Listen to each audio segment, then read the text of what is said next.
Bon, je me suis assez attardé sur Lamine Yamal, mais c'était pour vous dire, d'accord, c'est un monstre, il est trop fort, mais c'est pas parce qu'il n'est pas là que le Barça ne va pas gagner le match. Maintenant, passons au Celta Vigo, passons à l'avant-match. Alors, remise en contexte, le Barça qui malheureusement a perdu un peu d'avance par rapport au Real Madrid lors de la défaite face à la Real Sociedad, c'était juste avant la trêve internationale. Là, il s'agit du premier match après la trêve internationale. Ça veut dire que le Barça avait 6 points d'avance théorique. Je dis 6, je sais que c'est 9, mais le Barça a un match de plus que le Real Madrid, donc potentiellement ça pouvait être 6 points d'avance. En réalité, c'était 9. Là, il y a 6 points d'avance. En réalité, c'est peut-être 3. Et surtout, si vous perdez là contre le Celta Vigo, il y a de grandes chances qu'à la fin du week-end, le Real et le Barça soient à égalité parce que le Real Madrid joue à Leganés. Moi, je ne compte pas sur Leganés pour prendre des points au Real Madrid. Je ne veux pas vous dire que le Real Madrid va gagner facile et qu'ils vont se balader 3 ou 4-0. Je ne sais pas parce que le Real Madrid a du mal cette année, mais ils vont jouer contre les Ganes. Normalement, ils vont s'en sortir. Autre chose aussi,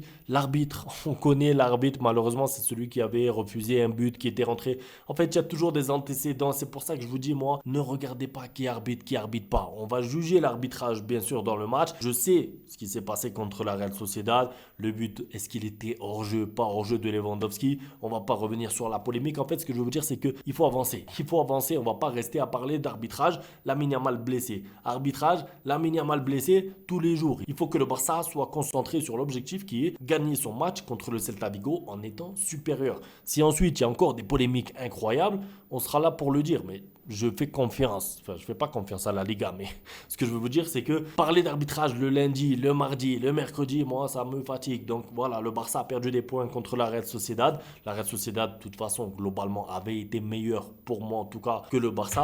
Ça y est, c'est passé. Passons à un autre match. Maintenant, Celta Vigo, Barça. Mon avis sur ce Celta Vigo, c'est qu'ils sont prenables. Mais attention, parce qu'on connaît. Il y a Mingueza. Je sais qu'il va faire un gros match. Il y a Yago Aspas. Combien il a mis de buts, lui, contre le Barça dans sa carrière? Il adore le Barça, Yago Aspas. Il a marqué l'année dernière d'ailleurs. Il y a 2 ans, le Barça a perdu contre le Celta Vigo là-bas. Donc, c'est une équipe qui, historiquement parlant, là, sur les 10 dernières années, arrive à battre le Barça régulièrement. Je dis régulièrement. Pas tout le temps, mais quand même régulièrement.